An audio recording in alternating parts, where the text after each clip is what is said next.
Bismillahirrahmanirrahim. Assalamu alaikum. Students, I am recording the lab number 2 practical session. In the theoretical session of lab number 2, we have discussed in our physical lab, but due to software installation issue, we have not covered the practical part. So today I am covering the practical part through this video. Or you can see that I have just opened the Navigate Premium. इसको of करके मैं आप लोग को दोबारा on करके दिखाती हूँ। मैंने यहाँ पे कुछ क्यूरीज रन करके देख ली थी पहले।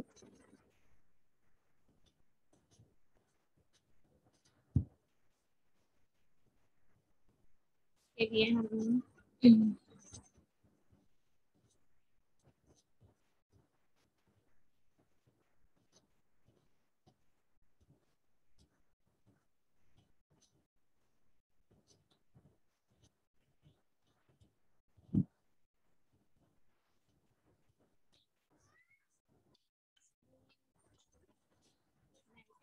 शेयर करती हूँ आपके साथ, देखते हैं।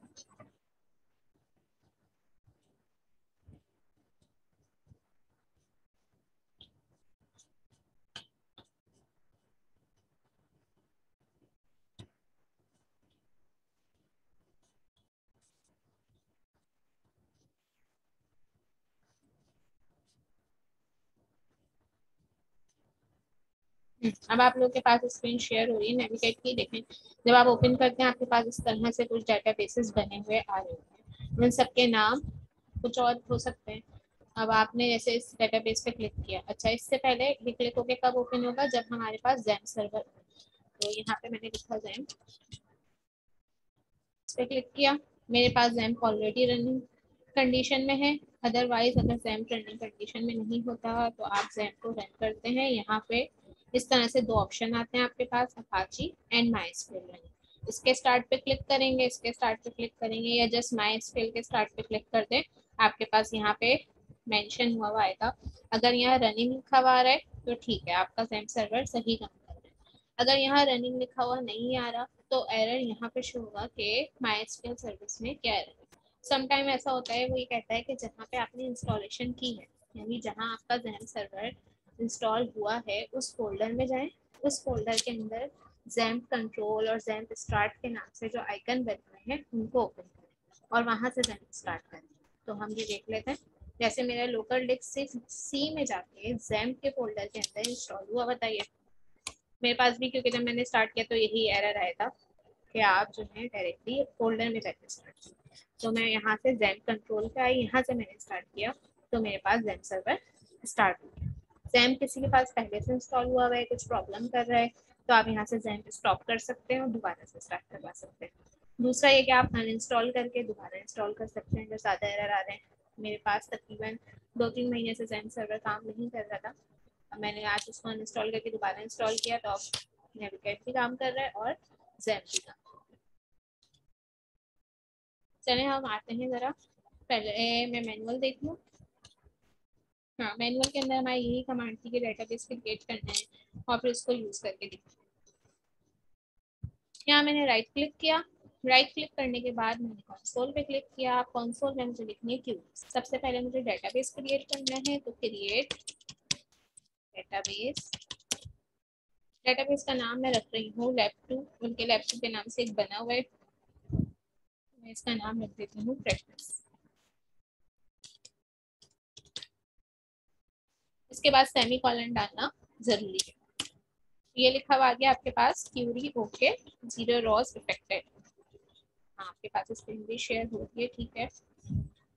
अब मुझे क्या करना है इसके बाद? नेक्स्ट कमांड, मैंने आपको पूरा एक फ्लो चार्ट बताया था कि सबसे पहले हम क्रिएट डेटाबेस की कमांड लगाते हैं, उसके बाद लिखते हैं यूज, और जो भी डेटाबेस का नाम है वो नाम यहाँ पे लिख देते हैं। आप इसको कॉपी करके भी पेस्ट कर सकते हैं और डायरेक्टली स्पेलिंग भी लिख सकते हैं। अब मैंने सेमी कॉलन नहीं डाला तो देखें लाइन कंटिन्यू में यहाँ पे क्यूरी ओके इफेक्टेड लिखा हुआ नहीं है। तो मैं सेमी कॉलन डाल के क्लिक कर रही हूँ तो मेरे पास आ गया डेटाबेस चेंज, यानी मैं जिस कनेक्शन के अंदर हूँ उसके अंदर अब एक प्रैक्टिस के नाम का डेटाबेस क्रिएट हो गया। अब इसके अंदर हमें क्या करना है? टेबल क्रिएट करना है।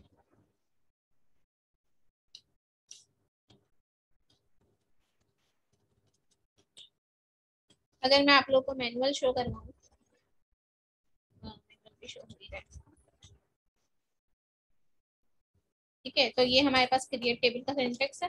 क्रिएट टेबल लिखेंगे, इसके बाद टेबल का जो नाम देना है वो लिखेंगे, और फिर स्मॉल ब्रैकेट के अंदर कॉलम की डेफिनेशन आएगी, यानी कि कौन सा कॉलम बनाना है, उसकी डाटा टाइप क्या होगी, एक्सेट्रा एक्सेट्रा। यहाँ मेरे पास एक टेबल क्रिएट हुआ है, मैं इसी टेबल को कॉपी करके वहां पे, बल्कि कॉपी करके नहीं, मैं आपको टाइप करके दिखाती हूँ ताकि आपको पता चले कहाँ उससे चेंजेस आ रही है। अब देखें इसके अंदर जो है ना केस सेंसिटिव नहीं है, क्रिएट मैंने स्मॉल में लिखा है या कैपिटल में लिखा हुआ है, दोनों सूत्रों में वो रन हो जाए।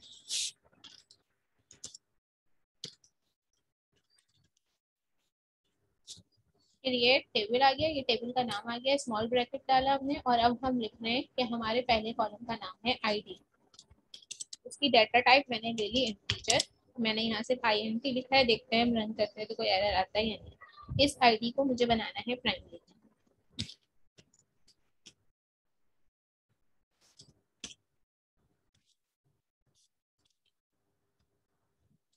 अब आप ये बात भी नोट कर लें, प्राइमरी की जब हम यहाँ लिख रहे हैं तो प्राइमरी और की के दरमियान में कोई स्पेस नहीं है, ये ऐसे लिखा है। अब मैंने कॉमा डाल दिया, इसका मतलब पहले कॉलम की डेफिनेशन मैंने खत्म कर दी। प्राइमरी की के आगे मैंने कोई कंस्टेंट नहीं अप्लाई किया कि नॉट नल है या नहीं है, क्योंकि प्राइमरी की का मतलब ही ये है कि लाजमी इस कॉलम के अंदर डाटा होगा, अदरवाइज जो है इस रो को हम यूनिकली आइडेंटिफाई नहीं कर सकते। अब हम जाते हैं दूसरे कॉलम की तरफ।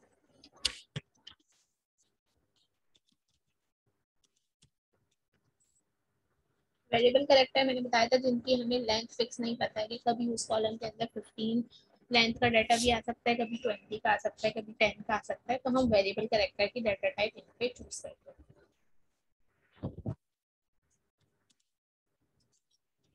और ये जो नल का कंस्टेंट मैंने अप्लाई किया, आप इसको अब अच्छी तरह जान गए होंगे कि इसका क्या मतलब होता है, तो यानी आप इस फील्ड को ऑप्शनल में खाली छोड़ सकते हैं। अब नेक्स्ट फील्ड का डाटा एंटर कर रहे हैं। मैंने यहाँ जस्ट इंटर कर दिया क्योंकि स्क्रीन बहुत बड़ी हो रही थी, मतलब आगे की तरफ मूव हो रही थी, तो मैंने इंटर किया, लेफ्ट लाइन चेंज हुई है लेकिन हमारी क्यूरी उसी तरह से चल रही है, उसी ब्रैकेट के अंदर सब कुछ लिखा हुआ आएगा। जब तक हम सेमी कॉलन नहीं लगाते तो हमारी क्यूरी एंड नहीं होती।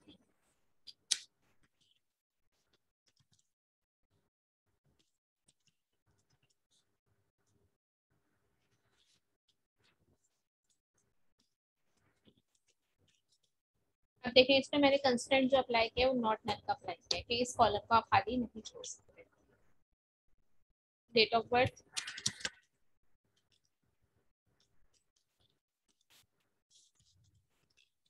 ये जो डेट ऑफ बर्थ है मैंने कॉलम का नाम रखा है, ये नाम कुछ भी हो सकता है, DOB भी हो सकता है, और जो भी आप रखना चाहें। और डेट जो है इसकी डाटा टाइप है, ये ऐसे ही रहेगा। आप डेट टाइम डाल सकते हैं, अगर टाइम भी देना है, खाली डेट देनी है तो डेट डाल सकते हैं। इसको इंसर्ट किस तरह करना है इसका डाटा, वो मैनुअल के अंदर कॉलम मौजूद है जो हमने डाटा टाइप का पढ़ा था, ये वाला। यानी जब आप डाटा इंसर्ट करेंगे तो पहले 4 डिजिट का ईयर लिखेंगे, फिर 2 डिजिट का मंथ और 2 डिजिट की डेट।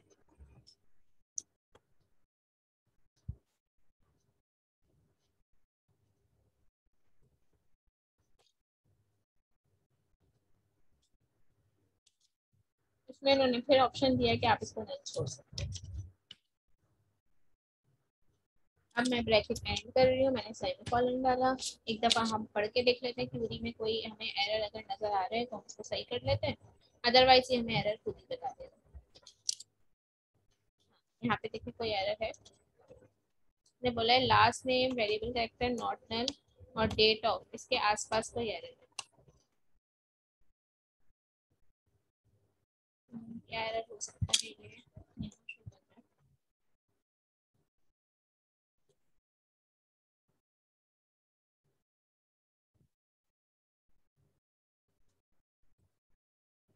मैंने नल के बाद स्पेस दे दिया, आई थिंक ये स्पेस नहीं आएगा, मैं दोबारा इस कमांड को जब एरो की ऊपर वाली प्रेस करूंगी तो ये आ जाएगी। यहाँ तक की आधी तो आ गई, आधी मुझे कॉपी करके पेस्ट करनी पड़ेगी।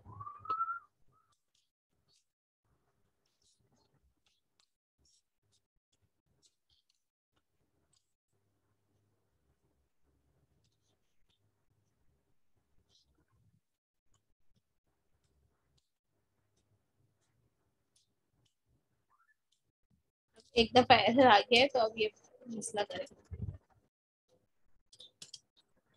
दोबारा से।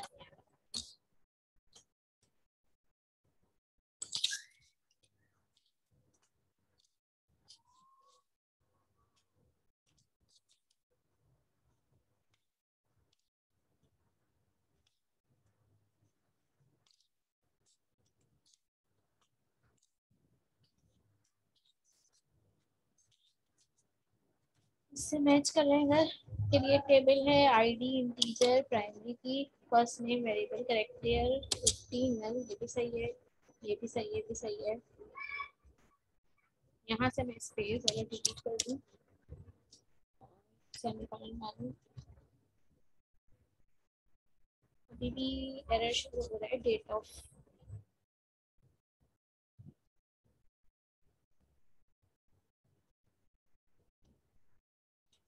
अच्छा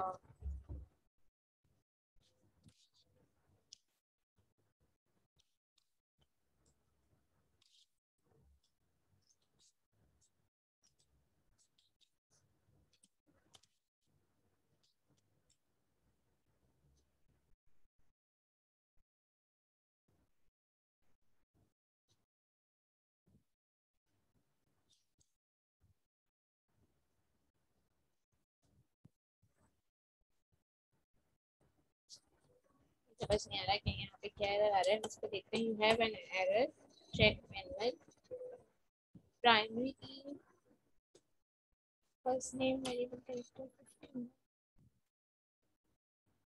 के बाद भी कोई एरर है।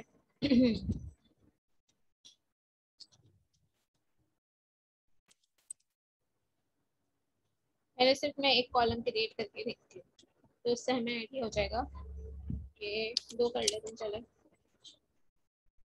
कि इन दोनों में तो कोई एरर नहीं है। यहाँ तक सही है। देखो प्राइमरी की के अंदर प्राइमरी और की में स्पेस आएगा, वहाँ पे स्पेस नहीं डाला हुआ था, उसकी वजह से एरर आ रहा था। अब मैंने तो दो कॉलम क्रिएट कर लिए। अब साथ ही साथ जो है, हाँ अब देखें, अब मेरे पास जो यहाँ पे डाटा एंटर हुआ हुआ था वो कैसा था, एक दो तीन चार मेरे पास कॉलम्स बने हुए थे, उनका डाटा एंटर हुआ था। लेकिन अभी जो मैंने टेबल बनाया है उसके अंदर मैंने दो कॉलम्स बनाए, एक आईडी का और एक फर्स्ट नेम का। एक एरर तो हमारा यही था कि प्राइमरी की के दरमियान में स्पेस देना था, जो कि हम ऊपर नहीं दे रहे थे, तो एक एरर ये आ रहा है। दूसरा एरर जो हमें शो कर रहा है वो लास्ट नेम वाले में शो कर रहा है, तो उसको भी हम कर लेंगे। लेकिन अभी हमारा टेबल क्रिएट हो चुका है दो कॉलम्स के साथ। अब अगर मुझे टेबल का स्ट्रक्चर देखना हो कि किस तरह का स्ट्रक्चर क्रिएट हुआ है, तो कौन सी कमांड हम अप्लाई करते हैं, डिस्क्राइब की, DESC लिखेंगे और टेबल का नाम लिखते हैं। अब अगर आप मैनुअल से कॉपी पेस्ट कर रहे हैं तो देखिए मैनुअल में एक एरर है, यहाँ पे एम्प्लॉयज लिखा हुआ है और यहाँ पे एम्प्लॉय। किसी के पास ये वाला मैनुअल गया होगा, किसी में मैंने एडिट कर दिया था, तो पता नहीं आप लोगों के पास कौन सा वर्जन गया है। तो ये देख के कॉपी पेस्ट करने के बजाय कमांड्स को टाइप करें। अब ये मुझे क्या करेगा, टेबल का पूरा स्ट्रक्चर टेबल की फॉर्म में शो करेगा। ठीक है, अब मुझे इसने बता दिया कि इस टेबल का नाम एम्प्लॉयज है, इसमें दो फील्ड है, एक आईडी एक है फर्स्ट नेम, इसकी टाइप ये है, ये नल रह सकता है ये नहीं, और आईडी प्राइमरी की है और ये डिफॉल्ट है। ठीक, अब हमारे पास है एक other drop statement. Database drop करना है तो ये स्टेटमेंट लगा दूँ, मुझे बिल्कुल भी ड्रॉप नहीं करना है क्योंकि मुझे आपको समझाना है। तो अगर मैंने ड्रॉप की कमांड लगाई तो डेटाबेस डिलीट। टेबल ड्रॉप, अगर ये वाला टेबल जो अभी अभी क्रिएट किया है इतनी मुश्किलों के साथ, अगर मुझे वो डिलीट करने की ज़रूरत है तो मैं ड्रॉप टेबल का सिंटेक्स कीवर्ड लिख के टेबल का नाम लिखूंगी, तो ये टेबल पूरा डिलीट हो जाएगा। सम केसेस में ये भी होता है कि हमें टेबल के अंदर का डाटा रिमूव करना है, टेबल रिमूव नहीं करना, तो टेबल के अंदर का डाटा रिमूव करने के लिए कोई और काम, लेकिन पूरा टेबल ही डिलीट कर देना है तो उसके लिए ड्रॉप टेबल। अब हमारे पास है ऑल्टर स्टेटमेंट। ऑल्टर स्टेटमेंट में क्या है कि हमने बताया था कि हमें कोई कॉलम अगर ऐड करना है तो हम यहाँ पे कॉलम को ऐड कर सकते हैं। तो अब जो हमारे दो ऊपर कॉलम रह गए थे ऐड करने से, एरर आ रहा था, हमने दो करके छोड़ दिए थे, तो मैं एक एक कमांड करके उस टेबल को ऐड करवाऊंगी। दो कॉलम्स भी एक साथ ऐड हो सकते हैं, यहाँ 50 के बाद कॉमा डालेंगे, दूसरे कॉलम की डिस्क्रिप्शन आएगी तो भी ऐड हो जाएगा, बट हम एक एक कॉलम करके ऐड करते हैं। इसका सिंटेक्स क्या है, ऑल्टर हम इस ऑल्टर की कमांड को टेबल का कॉलम ऐड करने के लिए भी यूज कर सकते हैं। किसी कॉलम को हम प्राइमरी की बनाना भूल गए हैं तो प्राइमरी की भी ऐड कर सकते हैं। अच्छा, आप लोगों को हेल्प चाहिए हो जो प्रैक्टिकल है इस पे, तो W3 स्कूल्स एक वेबसाइट है जहाँ पे डेटाबेस, MySQL और डिफरेंट लैंग्वेज PHP वगैरह उन सब की बहुत अच्छी हेल्प दी है। तो आप W3 स्कूल से हेल्प ले सकते हैं। इसमें कमांड रन करने के लिए बकायदा कमांड लाइन भी दी हुई है और हर चीज़ की डिस्क्रिप्शन भी बहुत अच्छी।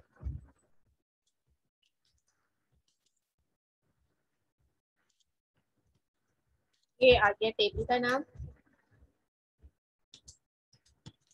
अच्छा, ऑल्टर टेबल से हम दोनों काम कर सकते हैं, कोई कॉलम ऐड करना है या कोई कॉलम ड्रॉप करना है। जैसे कि मुझे यहाँ पे अभी तो कॉलम ऐड करना है तो मैंने ऐड लिखा और आगे उसका पूरा लिख दूंगी। लेकिन अगर मुझे कोई कॉलम ड्रॉप करना है तो मैं क्या करूँगी, ऑल्टर टेबल, टेबल का नाम, ड्रॉप लिख के उस कॉलम का जस्ट नाम लिख दूंगी, उसकी पूरी डेफिनेशन दे दूंगी।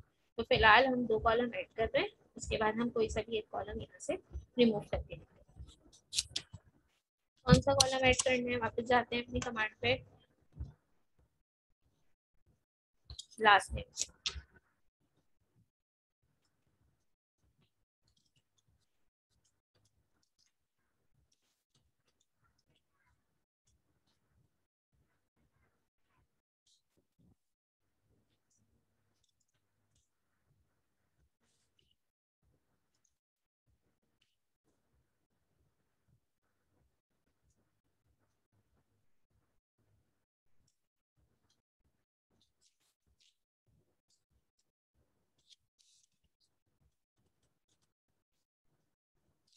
देखिए, नॉट नल के अंदर स्पेस देना है, मैनुअल में स्पेस नहीं है।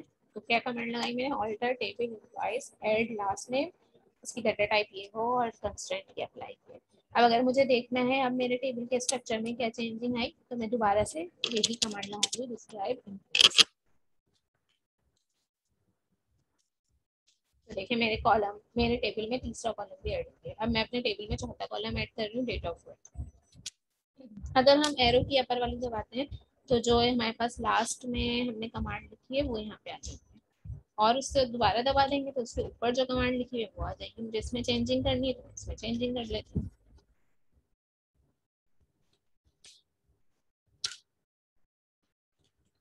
मैं इस कॉलम का नाम DOB रख रही हूँ, डाटा टाइप इसकी डेट है और इसके लिए कंस्टेंट है नल। तो ये भी सक्सेसफुली हमारे पास ऐड हो चुका है, वी कैन चेक इट। तो ये हमारे पास चार कॉलम आ गए। अब अगर हम कोई कॉलम यहाँ से रिमूव करना चाहें तो उसके लिए क्या कमांड है, drop, sorry sorry sorry, drop से पूरा टेबल डिलीट हो जाएगा, ऑल्टर टेबल,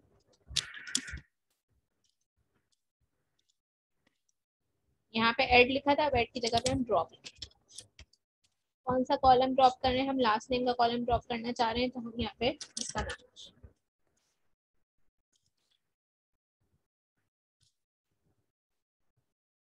यहाँ पे अगेन क्यूरी ओके लिखा हुआ आ रहा है बट हमें इसका स्ट्रक्चर शो नहीं हो रहा। हम इसका स्ट्रक्चर शो करवाते हैं।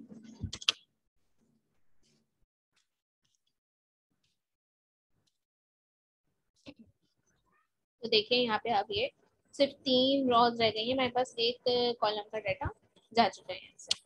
तो ये हमारे पास लैब नंबर 2 का प्रैक्टिकल था जिसके अंदर हमने DDL यानी डाटा डेफिनेशन लैंग्वेज की प्रैक्टिस की। डाटा डेफिनेशन लैंग्वेज में हम कौन सी 3 चीज़ें पढ़ते हैं, create, alter and drop. Table को क्रिएट कैसे करना है, डेटाबेस को कैसे क्रिएट करना है, डेटाबेस एंड टेबल को ड्रॉप कैसे करना है, उसमें कोई चीज़ ऐड या डिलीट करनी है तो वो कैसे। इस डाटा डेफिनेशन लैंग्वेज में सिर्फ हम इसके स्ट्रक्चर पे काम कर रहे हैं, इसके अंदर डाटा इंसर्ट करने पे काम नहीं कर रहे। और इसमें कुछ बताना है अगर मैं देख लेती हूँ, ये आपके कुछ टास्क है जिनको आपने डिजाइन करना है। तो आई थिंक इट्स इनफ। मैं थोड़ा सा आपको सॉफ्टवेयर का ओवरव्यू दे दूँ। क्यूरीज अगर आपने सेव करनी है, आप ये काम करके नेक्स्ट क्लास में आएंगे तो आपको लेकर आना है। मैं आपका मतलब प्रिंटेड फॉर्म में तो आप लाएंगे ही चेक करने के लिए, लेकिन अगर हमें क्लास में मजीद क्यूरीज अप्लाई करनी है, आपके पास डेटाबेस बना हुआ होगा, टेबल क्रिएट हुए होंगे, तो आपको एक्स्ट्रा एफर्ट करने की जरूरत नहीं पड़ेगी। तो जो काम आप कर रहे हैं आप उसको सेव कर लें। मैं फिलहाल इसको डेस्कटॉप पे सेव कर रही हूँ ताकि इजीली हम फिर इसको ओपन करना देखें कि कैसे ओपन होगा।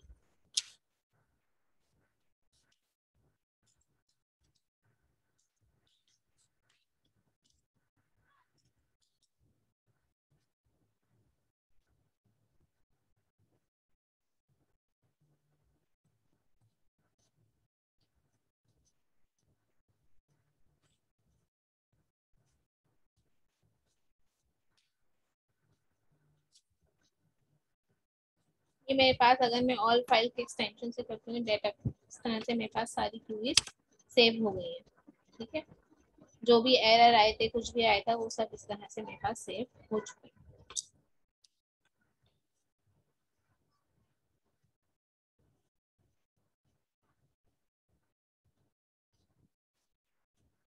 हम वापस जाते हैं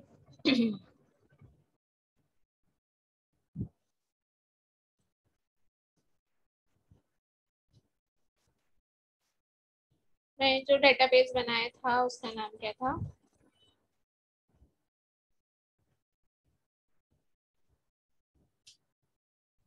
लैब्स डीबीएमएस। ये जैसे कनेक्शन का नाम है, प्रैक्टिस नाम रखा था उसका।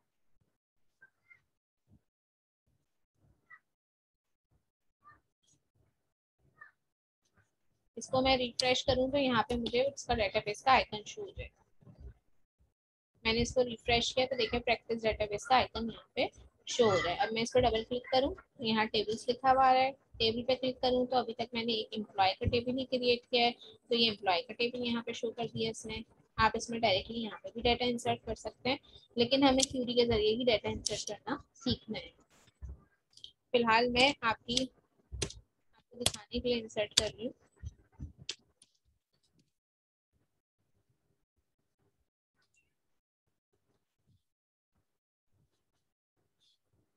अच्छा, यहाँ पे कैलेंडर शो करेगा, आपको यहाँ से सिलेक्ट करना है।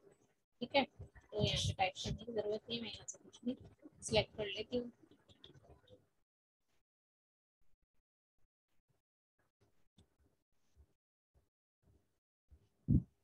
इस तरह से यहाँ पे सिलेक्ट हो गया। ठीक है, अब हम एंटर करेंगे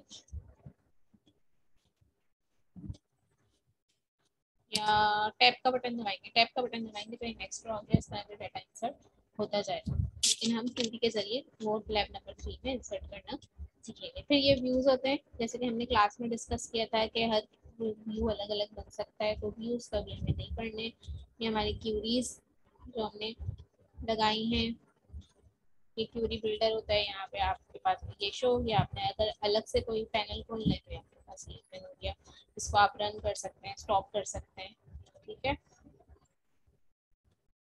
अच्छा, और क्या बताना था मुझे? अब अगर आप चाहते हैं कि आप यूनिवर्सिटी आए और ये कमांड, एक तो मैंने ये तरीका बताया था सेव करने का कि आपने जो है ये खोला हुआ था कंसोल, ये खुला हुआ था, आपने इस पे सेव पे क्लिक किया, सारी कमांड एक टेक्स्ट फाइल में सेव हो गई। अब जब अगर आप यूनिवर्सिटी ये लेकर आते हैं तो आप या किसी और लैपटॉप में खोलते हैं तो आपको दोबारा से सब कुछ रन करना पड़ेगा। लेकिन आप चाह रहे हैं आपको दोबारा से सब कुछ रन नहीं करना पड़े, बल्कि जो डेटाबेस क्रिएट हुआ है, टेबल क्रिएट हुआ है, ये इसी तरह से कॉपी हो जाए और जब आप दोबारा खोलें इसी तरह से एक दो क्लिक करें और ये पूरा डेटाबेस बना हुआ आपके पास शो हो जाए। क्योंकि अगर आपने चार पांच टेबल्स बनानी है तो उनको दोबारा दूसरे पीसी पे खोलने के लिए फिर से दोबारा इस तरह से आप कमांड्स लिखने के बजाय कोई सेफ तरीका होना चाहिए, तो वो देख लें। आपने इस पे किया राइट क्लिक और आपने कहा डंप एसक्यूएल फाइल। कहाँ डंप करो? प्रैक्टिस के नाम से आप जहाँ भी सेव करवाना चाह रहे हैं, किसी और नाम से सेव करवाना चाह रहे हैं तो उस नाम से सेव कर दें। तो मैंने प्रैक्टिस के नाम से मैं डेस्कटॉप पर ही रख रही हूँ फिलहाल। इस तरह से आया, मैं इसको क्लोज कर दिया। तो अब आपकी फाइल एक फॉर्म में कहीं सेव। अब जो है आप किसी और पीस में बैठे हैं, वहाँ पे कोई और डेटाबेस या इस तरह से कनेक्शन बने हुए। अब हम यहाँ पे उस फाइल को ओपन करवा दें। प्रैक्टिस के नाम से ऑलरेडी मौजूद है। हम क्या करेंगे, एक जैसे इस कनेक्शन पे जाएंगे, एक न्यू न्यू डेटाबेस क्रिएट करेंगे। इसका नाम फॉर एग्जांपल मैंने रख दिया ओपन। ओपन के नाम से ये आ गया। यहाँ राइट क्लिक किया, एग्जीक्यूट एसक्यूएल फाइल करना है मुझको। डायरेक्टली हो जाएगा, अच्छा डायरेक्टली हो जाएगा। ठीक है, एग्जीक्यूट एसक्यूएल फाइल किया। मैंने डेस्कटॉप पे रखी थी वो प्रैक्टिस के नाम से फाइल, जो कि डंप करी थी। यहाँ लिखा ये प्रैक्टिस डॉट एक्सक्यूएल के नाम से आ रही है, सैम्पल डेटाबेस के नाम से एक रखी हुई है, एक वर्ड के नाम से रखी हुई है। अभी मैं प्रैक्टिस वाली ओपन करवाना चाहती हूँ। मैंने कहा ये यहाँ पे ओपन हो गया इस वाला कनेक्शन।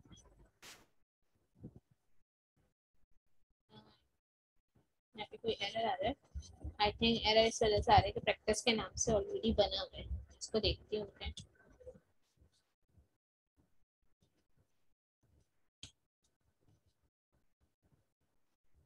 इसको पहले रिमूव करती हूँ। ये आप तो किसी और पीसी में रन कर रहे हो ना, ये तो इसी पीसी के अंदर मैं दोबारा कर रही हूँ, तो इस वजह से इशू आ रहा है। आप जब रन करेंगे तो आप अपने डाटा को किसी और के पीसी पे खोलना चाह रहे हैं। ये डिलीट डेटाबेस फाइल से अब कर दी।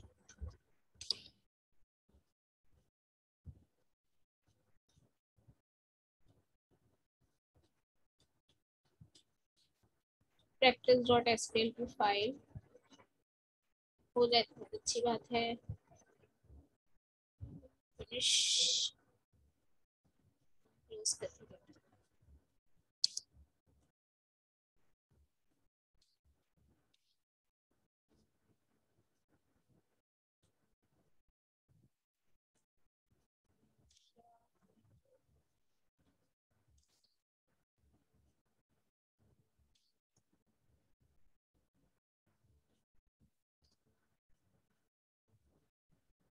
तरीका तो यही है, लेकिन ये पता नहीं क्यों आ जा रहा है। मैं तो दूसरी फाइल चढ़ा देती हूँ, जैसे है वर्ल्ड डेटाबेस की फाइल ना, वो करके देखते हैं। एक सैम्पल डेटाबेस की फाइल है, एम्प्लॉय रिकॉर्ड की फाइल है, करके देख लेते हैं।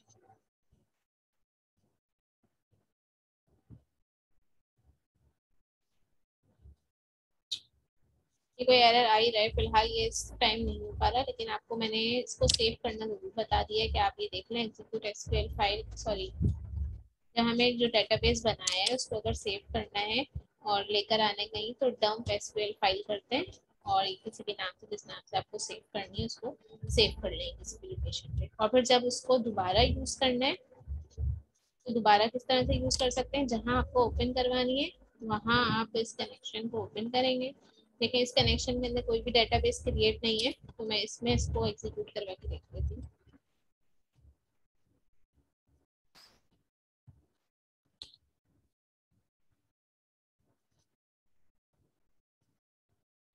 ये देखिए सक्सेसफुली यहाँ पे आ रहा है कि ये हो गया। अच्छा, तो मसला ये था कि जिस कनेक्शन के अंदर ऑलरेडी डेटाबेस बने हुए उनके अंदर आप फाइल नहीं करें, बल्कि आपको न्यू कनेक्शन बनाना पड़ेगा। ठीक है, न्यू कनेक्शन ऐसे ही बनता है। राइट क्लिक करके न्यू कनेक्शन करेंगे, माई एसक्यूएल का नाम देंगे और इधर कोई नाम देंगे, जैसे मैंने नाम दे दिया क्रिएट। ओके, और ये इस तरह से क्रिएट हो गया। अब इसके अंदर जो है आप अपना न्यू, मुझे लग रहा है दोबारा एरर आने वाला है। आप मेरी वीडियो को जो है ना रिप्ले करके देख लीजिएगा, क्योंकि बहुत सारी चीज़ें अर्जेंट अर्जेंट हो रही हैं। कभी कंफ्यूज होने के बजाय वीडियो को थोड़ा सा प्लेबैक करिएगा और देख लेगा। ये इसमें नहीं, जिस कनेक्शन में हमारे पास कुछ भी नहीं था, ऐसे ये एक नया डेटाबेस था, इसके अंदर कुछ भी क्रिएट नहीं था, कोई भी काम नहीं हुआ था, तो वहां पे ये चल रहा है।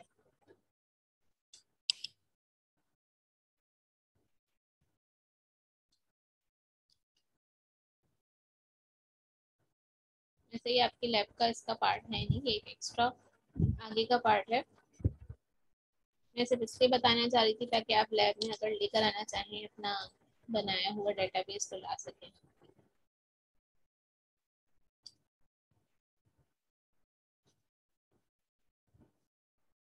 यहाँ पे आ रहा है कि ये एग्जीक्यूट हो गया सक्सेसफुली, लेकिन ये हमें शो भी होना चाहिए। ये में शो नहीं हो रहा कहीं।